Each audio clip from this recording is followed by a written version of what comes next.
the community aspect to these events, including like if you go to a race over a weekend or these festivals of gathering, tying running in with music, there's so much more that's come up in the last, I would say 5 to 10 years, especially specific to like ultra and trail running, talk about niche. Like when I got into this, there weren't a lot of people that looked like me that were doing the sport 22, 23 years ago.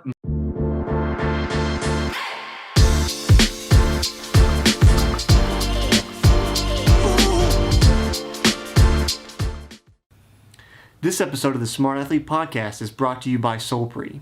If you're active at all, whether you're running or simply out walking for the day, you've probably experienced one of the number one problems that active people have, and that's chafing. Solpre's all-new, all-natural anti-chafe balm solves that problem while feeding your skin the vital nutrients it needs to be healthy.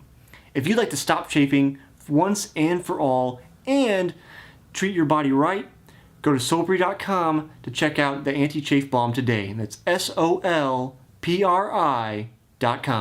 Welcome to the Smart Athlete Podcast. I'm your host, Jesse Funk. My guest today is a very well-known ultra runner. She's an ambassador for Patagonia and has been for quite some time. She has top finishes, including a second and 2 fourths at the Western States 100, a win at the Vermont 100 endurance race. She's a 2-time champion of UTMB's Ultra-Trail du Mont Blanc. If you're not familiar, is the youngest female to finish the Grand Slam of Running, author of Running Your First Ultra, currently taking on running clients. So if you're looking to get into running or take your running to the next game, you're going to want to get in touch with her. You can find her on Instagram and Twitter at Krissy Moehl. Welcome to the show, Krissy Moehl. Hi there. Thanks for having me on. Yeah, thanks for being here. I know before we got going, which you, the listener, are not privy to this part of our conversation. Krissy's going to be hitting the road here soon, so just like cramming everything in. So I appreciate the time.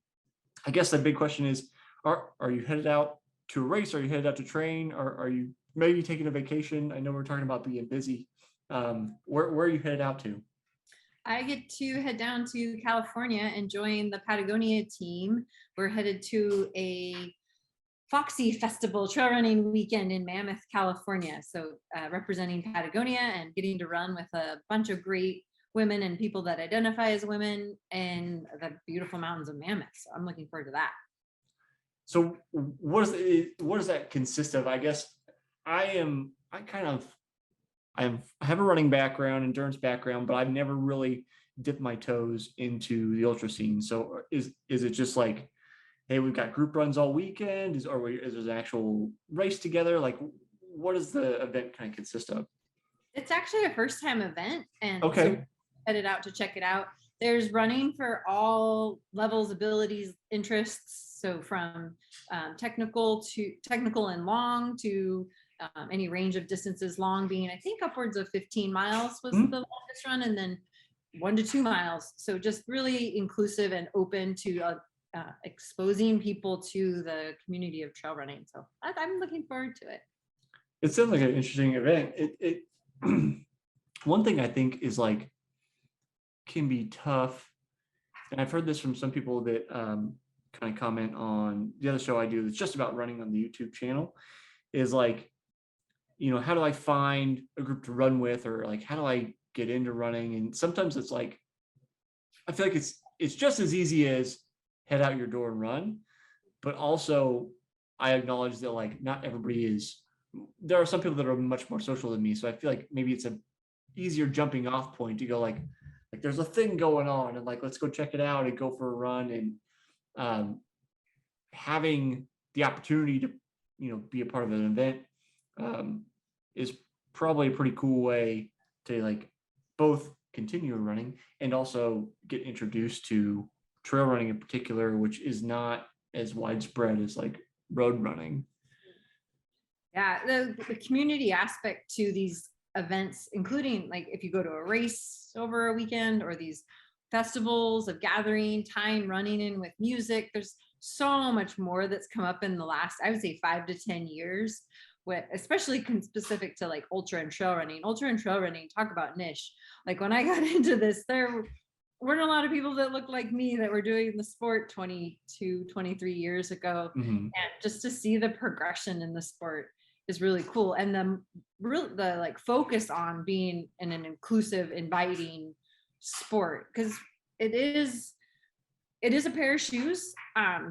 And shoes can be super expensive, so there can be some limiting factors. Access is another one. Sometimes if you don't live right in the mountains, what I'm lucky to do up here in Bellingham, Washington, access can be a limiting factor. So having these events that gather people in special places, whether they're races or festivals, it's way more common now. And then trying to have these opportunities where scholarships are available, inviting people to make it be more representative. It's cool to see the sport continue to grow and like expand, where like I said, not a lot of people that looked even like me 22 years ago.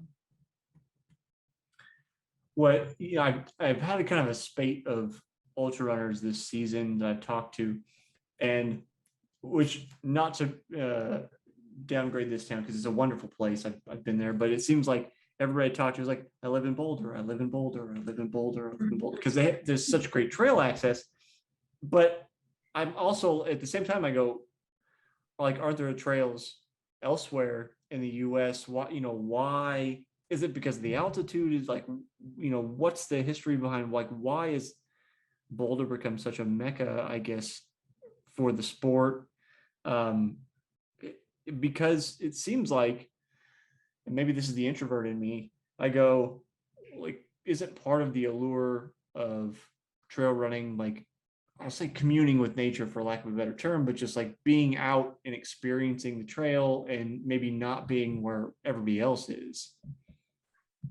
If I'm understanding your question correctly, like that, like Boulder is the main hub, and I would actually push back and say there are a lot of amazing hubs in the sport, and it used to be just pretty focused on the West. Like it would be very central, or like the hub of trail running was like Boulder or Seattle, and Ashland, Oregon became one when Hal Kerner opened his shop down there, and of course Auburn, California, with Western States, where now there's like back east, the Eastern Seaboard, Midwest, like there's hubs popping up all over, and it's both out of interest and like realizing accessibility within some of these locations. It's I get more and more emails from places that I didn't even communicate with. When I first got into sport in the early 2000s, I was a Montreal athlete coordinator. Montreal is a footwear brand, and all of our athletes were based on the West Coast essentially, and then we'd have a few speckled here and there in the Midwest and Eastern Seaboard. And now there's events popping up, communities. Gina Lucrezi started a organization called Trail Sisters, and Trail Sisters has running communities all over the states, even a few international now. So just, yeah, again, back to that growth of the sport and how access for a lot of people is becoming, thankfully, more prevalent. I guess maybe one of my curiosities is like, where do people come from? And I don't necessarily mean geographically, but like, why do people get into ultras specifically? Because you think about, when I think about like the barrier to entry, I would consider it pretty high, in that it takes a fair amount of time. You're often going to have to travel, much like triathlon. There's a barrier to entry in terms of, as you mentioned, like accessibility. But the sport is clearly seeing good growth right now. So do you have any kind of sense of like where or why people are coming to the sport specifically? My guess is there's a lot, like way back when I got into the sport, there wasn't like YouTube or social media or these videos, these beautifully produced running videos. The first running videos, especially of trails, were so shaky and bouncy, and that was even like 5-10 years into the sport for myself. So there's like the ability to view it, even if you haven't tried it, is way higher. Like the access point before was this black and white magazine called Ultrarunning magazine, period. And now there's so many points of entry just for visual. And then like having communities popping up all over. The best way in my opinion, is having someone say, hey, you should come join me for a run. And that's how I was invited into the community, because you learn so much from the people that you get to surround yourself with. And that community just really sucked me in on many levels. One, the physical aspect, I loved where my legs were able to take me. And two, this like communal adventure of being out in these beautiful spaces and then sharing stories of what happens while you're out there. I think because those stories are communicated on a much broader level anymore, from podcasts to social media to videos, movie festivals, there's so many points that you could kind of learn about it. And then if you have that one person that invites you out for a run, it seems like an easier access. And then I understand that the gear can be expensive. I just compared to other sports that have like dive suits or bicycles or fancy helmets or, climbing gear, whatever. There's a lot less necessary to get going. It can get expensive, but as a starting point, like anybody can go run a mile and see if they like it. You don't have to have a harness or a bicycle or something to see if you like it. You can just, hopefully a pair of shoes would be accessible and try it out. That was always not always, but like that was one of my big complaints about triathlon, is the bigger barrier to entry, because the bikes get so expensive so quickly. And not that they have to be expensive, because you can take anything out, but just getting people into that sport is tough because of just the laundry list of equipment that's required. And even though I enjoyed my time in the sport, I often would go back to being like, oh, I wish I could just go to a race and bring my shoes and have my like race jersey and my shorts, and like I'm good. Like you got your chafe bomb and you got extra little things, but like it's not this whole huge pack of stuff you've got to lug with you. I guess when I think about running, or I think about ultras, again, I haven't been in the community, so I don't have firsthand experience. But to me, it almost has this like, I guess I'll say mystique of like almost like untouched wilderness kind of idea. Like when a sport's very young, it's, as you mentioned, niche. You often have very quirky individuals. I mean that in an endearing way. And just like, there's a certain like vibe to the sport. You've been in the sport for, a number of years now. Does it still maintain the same feeling, ethos, vibe that it had when you got into it? Or do you feel it changing? I think there's pockets of both. I'm the race director of the Chuckanut 50K here in Bellingham. This was my 20th year as race director. And when I took over the event in 2003, I had friends from high school that came out and like wrote down everybody's time. I remember registration was me delivering stacks of entry forms to the local running stores between Seattle and Bellingham. And then those being mailed into me with a $13 check, and me having to type them all up into an Excel spreadsheet so I'd have the starters list of runners. Ultra Sign Up didn't even exist when I took over the Chuckanut 50K, and the evolution of the sport to have chip timing and online registration. And my mom used to make food that we would serve at the finish line, and now we have food trucks. Like there's so much like shift and change, but it's still, there's like the local community vibe of the Chuckanut 50K that it's, I think because I partner with Kevin Douglas and Tyler Pooley, and we all have the three of us have this like passion for the event, that and the community close to it. Like, before I moved back to Bellingham, I actually lived in Boulder for a while, so I was a part of the Boulder running community for 4 years. But before I even moved back to Bellingham, people didn't know who the race director of the Chuckanut 50K was. They just knew that was the local 50K. And so the local community support, the running community support, the national and international athletes that come to attend to it, all get to feel that I mean, there's somewhat of an old school vibe to it, while still having like modern day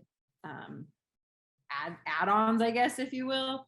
And I think you can feel that around the country in events, whether they're still having you handwrite your finish time when you cross the finish line, or they've got, full blown live tracking and, cameras following the elites along the course. Like, the sport has grown a ton and has a lot of these additions, and yet there's still opportunities to find like a local fat ass that people aren't even tracking their times. They just come together to have an event. So I want to back up a little bit. If I'm doing my math right, you're getting into ultras and taking over the Chuckanut 50K around the same time. Is that accurate? I did. I ran the Chuckanut 50K as my first ultra in 2000. And Doug McKeever and Richard West were the race directors at that time. In 2002, they decided that that was their last year, and that was their 10th year as race directors, and nobody took it on. So at 24 years old, with my heart wide open to the sport, I just couldn't let my first ultra go away. And so I took it on as race director in 2003, unknowingly. Now, like, looking back, like 20 years of my life has been dedicated to putting on that event. The nice thing is it's like a pretty concentrated effort from, like, say, November through April. It's always the third Saturday in March. So there's some wrap up after, and then there's this long, extended break that there's plenty of other things that fill my calendar. And then I can come back refreshed and go for it again. So who knows how long I'll do it. I mean, you seem to be on a roll so far. I mean, I saw that you were the race director for it, but I guess I hadn't realized you had been doing it for quite such a long time. And it seems like, do you think it was easier to take on because you didn't, maybe I'm putting words in your mouth, so please correct me. Did it seem like maybe it was easier to take on because you didn't really know what you were getting into at that time? I'm just thinking about my own like early 20s and being like, sure, I'll do it. Like, you just don't know yet, like, what's difficult. So you go, like, sure, I'll try it out. Why not? Mm-hmm. Yeah, fair enough. I really still feel like the driving force was I really didn't want the event to go away. Okay. That's what I wanted. Then I was the one to step in and do it. So that was definitely the instigating driving force. But I relate to what you're saying because I've been offered other events to take over and race direct, and I don't. I'm a one time a year. I'm good for that. It seems like it would be difficult, especially as you mentioned, like just kind of that intense effort for several months to start stacking those on top of each other or overlapping to try to get it going, unless you had some kind of extra help. Mm-hmm. Yeah, and I've got a great team. I love working with Tyler and Kevin. We've worked together for 6 years now on the event. So they've got full ownership of each of their respective parts, and we collaborate weekly on a call. We had to take a 2-year, break from the in-person. We actually worked off probably even harder trying to piece together things that we could during the pandemic to keep the event just present and offer to the community that we've created around Chuckanut something. But I'll be the first to admit it's nothing like the in-person. Like I definitely thrive in gathering people and really struggled with trying to do a virtual anything. That's just not where my wheelhouse has been. I'm a total extrovert and love the energy that happens when you pull people together and creating a vibe and a space and an open canvas for whatever will come that day. So putting all the things in place with the hands up of like what is going to happen by providing food trucks and a 50K course and a grand finish line and an announcer and music. What happens? Like, what stories come out of like putting those pillars in place for the energy to flow around? It's really, I love restricting that way. But again, the in-person is where I'm better at. There's people that do the virtual stuff way better than I could do. Yeah, no worries. That doesn't kind of lead me to want to ask you about, and I ask many of the ultra runners about this, is like, I'll say work-life balance, but work is kind of like work and running. Is there balance? Does it matter? Like, what does your day, week, that kind of thing look like? In terms of what keeps me busy, or like, when you say, Or just like how does your week unfold? You got, if you're training for stuff, or you're training people, or you're doing the race director thing, like how do you keep it all under wraps, I guess? Oh, I would say it like fluctuates. Sometimes it's balance in the extremes. So like moving fast and feel like getting lots done in a short amount of time, like this spring was for me.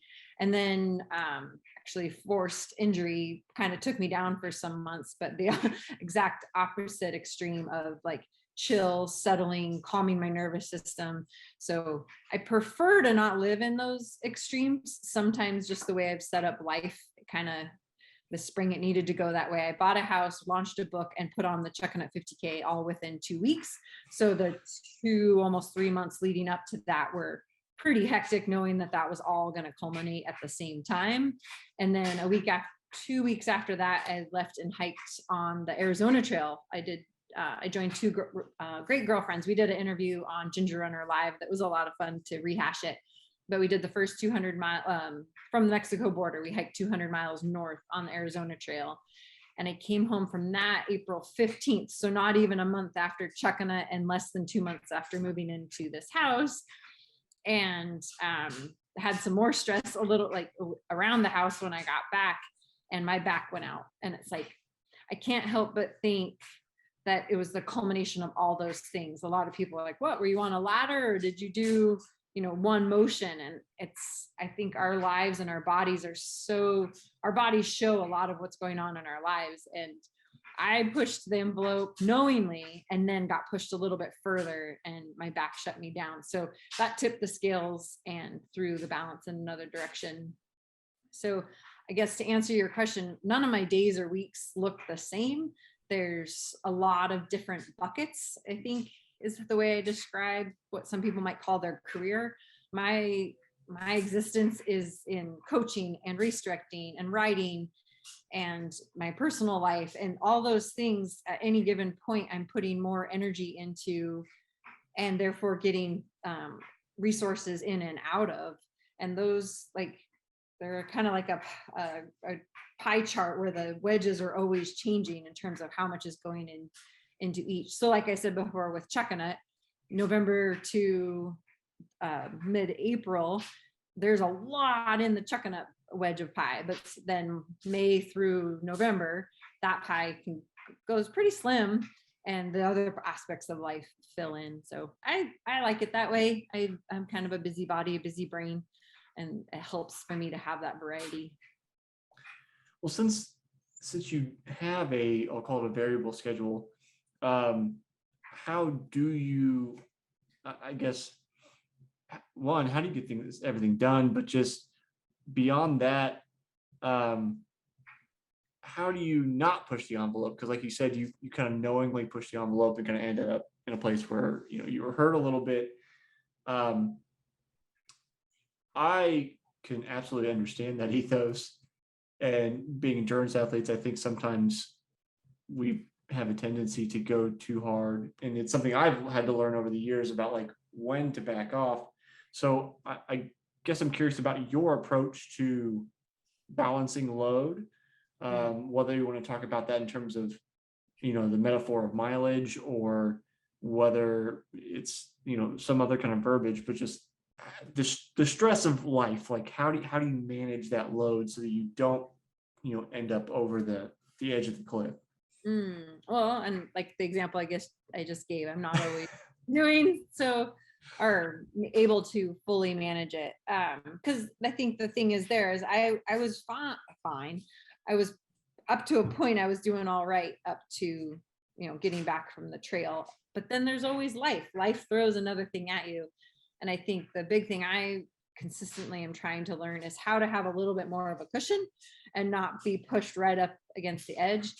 Some tools that have become very helpful in the last 5 years are meditation being a big one. And I think I've always had a meditative state with my running, but being more intentional with a sitting practice.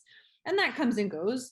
I'm not like a daily 30-minute meditator, but I have it as a tool that I reference and go back to. And I can tell when I haven't been using that like stillness to help ground myself.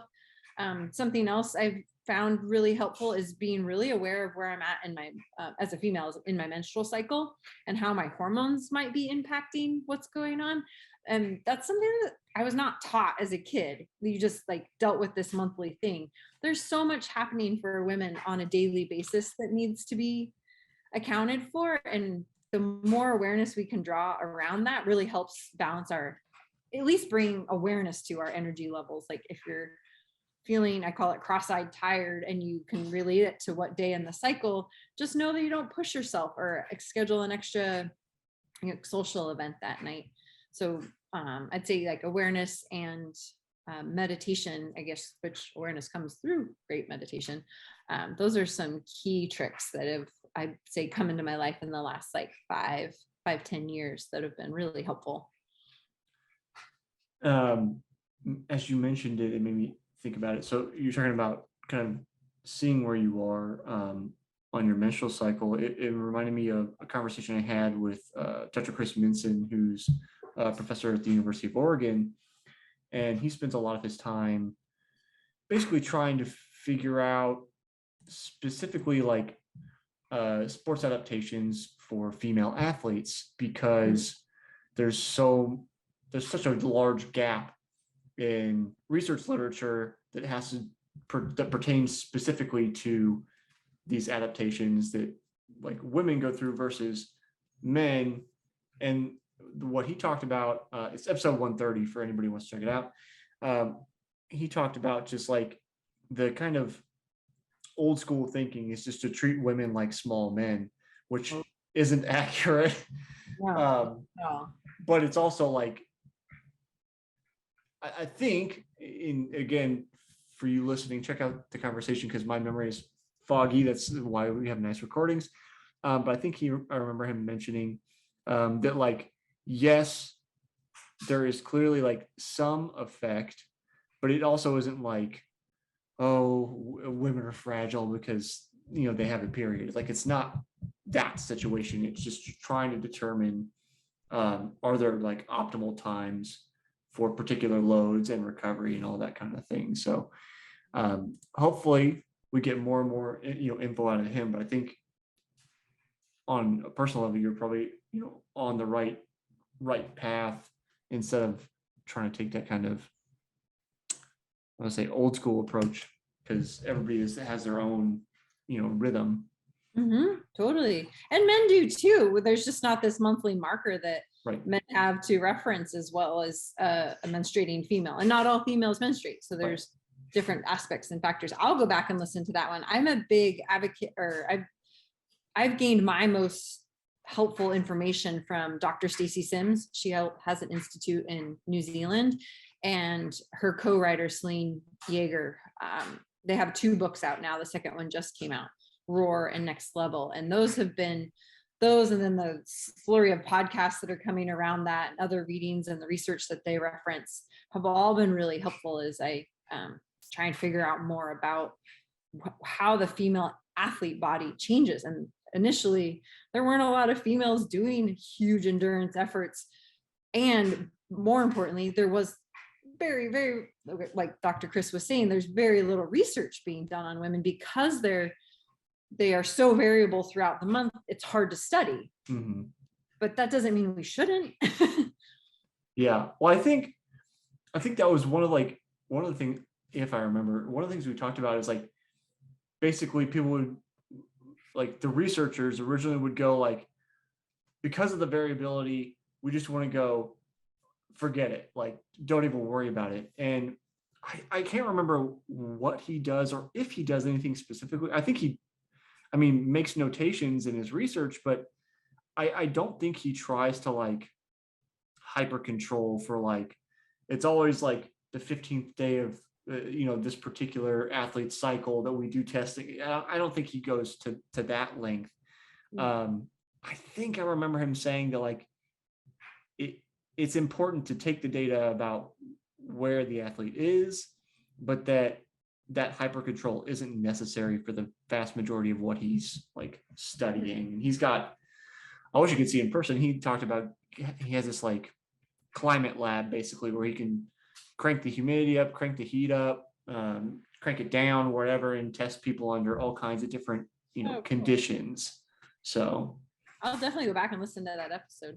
yeah, maybe, I'm sure you could probably get it. You could probably get into the lab. Just be like, I want to try this. Like if you're getting ready for a hot, humid race, you could probably be like, come run some. I'll get in the lab, run some stuff on me.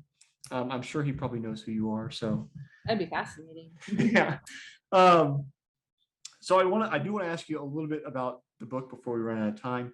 Running your first ultra, as listeners of the podcast know, I'd like to read before I have guests on. Unfortunately, I did not have the opportunity to do that this time, but I want to ask you about why write the book.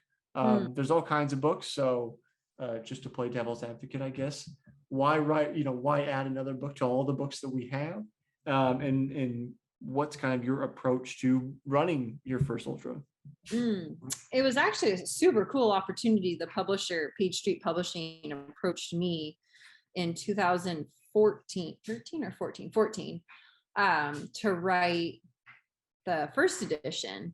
And that was based on a blog. Remember when blogs were the big thing? I think they're coming back around, but I was writing a blog and they liked my style. And they asked what kind of book I would like to write. And just to be approached by a publisher, I've learned from trying to write a second book is really hard to get published. So to have a publisher come to you, like, don't pass up that opportunity. And they had somebody that was like on board to write basically the same training manual.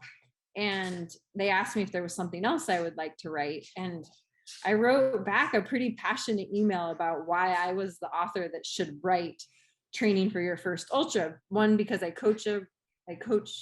was coaching athletes at the time, and most of them were like just getting into ultras, putting on the Chucking It 50K. It's kind of known as a great first 50K because of the accessibility to town and how much support we have on volunteers and everything.